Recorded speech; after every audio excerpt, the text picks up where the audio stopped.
लेकिन जो सुन रहे हैं, चाहे वो आदिनाथ चैनल पर हो, चाहे वो जिनवाणी चैनल, चाहे वो पुण्योदय चैनल और चाहे वो सुधा कलश चैनल हो, सभी लोग बड़े अच्छे से उत्साह उमंग के साथ इतनी मतलब कहना चाहिए परम पूज्य मुनि श्री सरल भाषा में सिद्धांत के शब्दों को किस तरीके से समझाते हैं, बड़ा आनंद आता है। तो अपन आगे बढ़ते हैं, क्योंकि देखो ऐसे संत बहुत कम मिलते हैं और जिनके कदम जहां पड़ जाते हैं वहां पर वो तीर्थ का निर्माण हो जाया करता है। ऐसे पार्श्वोदय तीर्थ क्षेत्र में विराजमान रह करके या विहार करते हुए जिनके चरण पड़े, आज वो पार्श्वोदय तीर्थ क्षेत्र कितनी ऊंचाइयों को छू रहा है, ये तो सभी लोग जानते हैं, क्योंकि हमने देखा है अद्भुत चर्या, अद्भुत चर्चा, अद्भुत चर्या, अद्भुत चर्चा, अद्भुत जिनका जीवन है, अद्भुत चिंतन, अद्भुत मंथन, अद्भुत जिनका लेखन है, अद्भुत महिमा, अद्भुत गरिमा, अद्भुत जिनका तेज है और अद्भुत से अद्भुत है इनका महावीर का वेश है, महावीर का वेश है। ऐसे साक्षात महावीर के अनुयायी बैठे हुए हैं। अपन अपनी जिज्ञासाओं को रखते हैं। तो सबसे पहले श्रीमती प्रिया जैन, आकांक्षा जैन, गंज वासोदा, और इसके बाद तैयार रहेंगे श्री संतोष जैन बरवाई। अपने बहुत जल्दी, क्योंकि समय अपनी गति से बढ़ता है ना, तो अपन को तैयार भी रहना पड़ता है। चलिए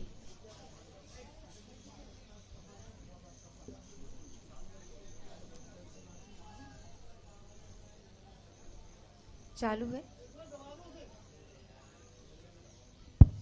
हेलो,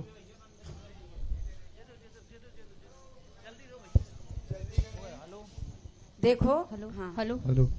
जिनका नाम भूल जाता वो तैयार रहेंगे। मुनि श्री के चरणों में बारंबार नमोस्तु। हम लोग गंज बासोदा से हैं। मुनि श्री से मेरा यह प्रश्न है कि हम ऐसा कौन सा विशेष कर्म करें जिससे हमें अगला भाव भी जैन कुल, जैन धर्म मिले। सबसे बड़ी चीज है कि जैन कुलाचार का पालन करना। जैन कुलाचार जो हैं उनको नियम रूप से पालन करना, जैसे षड आवश्यक कहते हैं। जैसे नियम ले लिया कि हम देव दर्शन के बिना भोजन नहीं करेंगे, नियम ले लिया कि हम भगवान का अभिषेक देखे बिना भोजन नहीं करेंगे। जो जैन के अलावा अन्य लोग नहीं कर सकते हैं, ऐसा नियम ले लेने से चरणानुयोग की कक्षा में जैनत्व की पूरी पूरी संभावनाएं रहती हैं। जैसे मान लिया कि हम रात्रि में भोजन नहीं करेंगे, जो षड आवश्यक हैं उनको विशेष ध्यान रखना, उनको पालन करना भविष्य में जैनत्व को प्राप्त करने का उपाय है। बहुत अच्छे से अपन लोगों ने ये जिज्ञासा सुनी। मैं आपको एक बात बता दूं, आज परम पूज्य मुनि श्री का विहार कहाँ से हुआ था? तो मंडी बामोरा से। सोचो, इतनी बड़ी समाज को लेकर के महाराज जी वहां पहुंचे थे कल, और वहां जिज्ञासा समाधान तो नहीं हो पाया था, लेकिन सब लोगों ने अपनी बहुत भव्य अगवानी करके उस मंडी बामोरा क्षेत्र में गुरु जी के चरणों को पखारा था और उनकी दिव्य वंदना की थी। लेकिन वहां से चल करके महाराज जी ने आज सुबह वहां ना रह करके मंडी बामोरा को कुरवाई के दोनों जिनालयों की वंदना करते हुए पहुंचे भौरासा।